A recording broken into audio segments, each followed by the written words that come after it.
Сәлем балақай.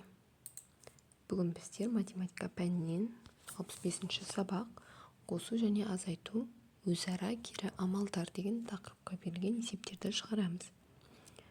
Бірінші суретке қараймыз. Бұл жерде неше бала саяхатқа шықты? Кәне санайық. 1, 2, 3. 3 бала саяхатқа шықты. Ересектер нешеу? 1, 2, 3, 4, 5. Ересектер 5. Келесі, төмендегі жазуларды түсіндір.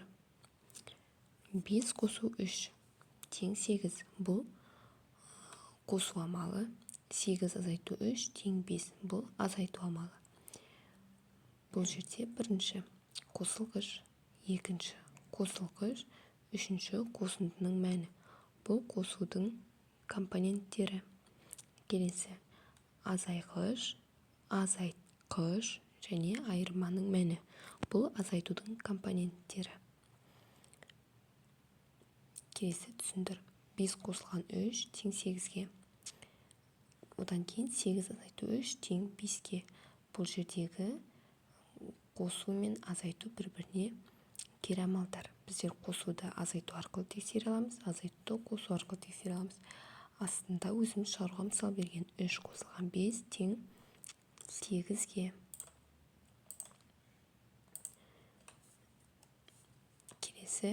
Енді біздер бұны азайту арқылы тексереміз. 8 азайту 5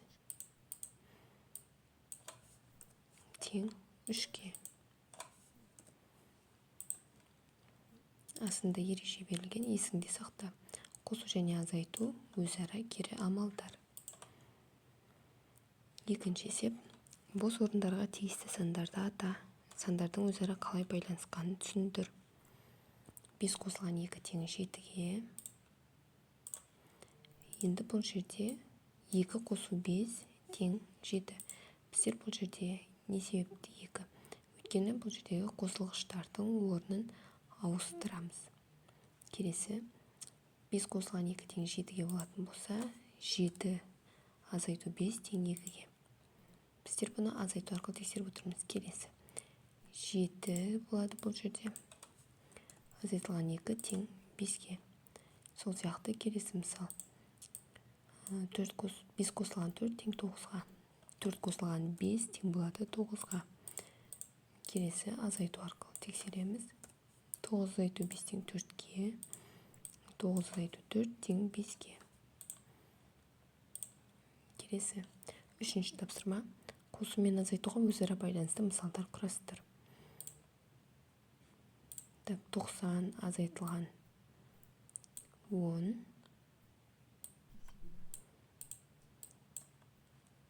Бұл жерде 80 болады. 90 азайтылған 10 тең 80-ге.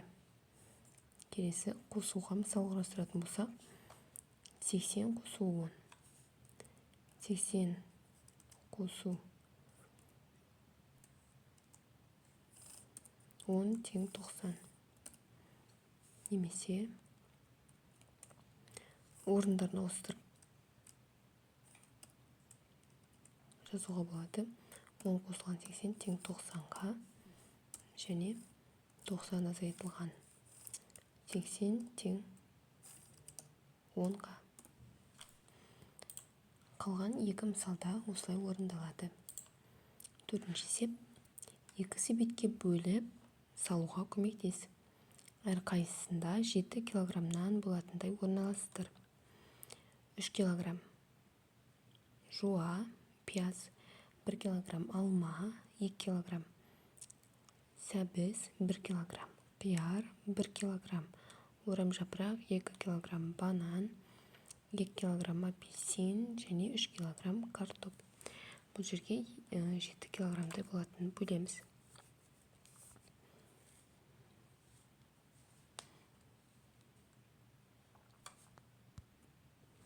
Бірінші себетке 1 килограмм алма, 2 килограмм банан, 2 килограмм апельсин және 2 килограмм сәбізді салдық. Екінші себетке 3 килограмм жуа, 1 килограмм орамжапырақ және 3 килограмм картоп саламыз. Сонда бұл жердегі барлық себеттегі көкөніс жемістердің салмағы 7 килограмм. Осы сияқты әртүрлі етіп өзіңде мысал құрастырсаң болады. Келесі қай заттың суреті қойылмаған. Тігінен қарап шығайық. Бұл жерде машина, қайық және ұшақтың суреттері берілген. Бұл жерде қайықтың суреті бар, машинаның суреті бар, енді ұшақтың суреті жоқ. Бұл жерде сонда ұшақ болады екен. Келесі екінші көлденеңнен қараймыз. Пойыз, машина және автобустың суреті бар. Соңғы қатарға қарасақ, автобус бар, машина бар. Бұл жерде пойыз жоқ екен. Пойыз тұрады. Келесі тігінен қараймыз. Машина бар, пойыз бар. Бұл жерде автобус жоқ.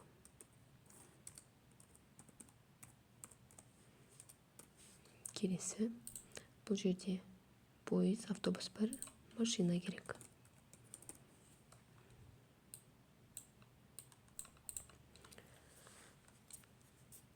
Бүгінгі тақырыпқа берілген есептер аяқталды. Келесі сабақта кездескенше.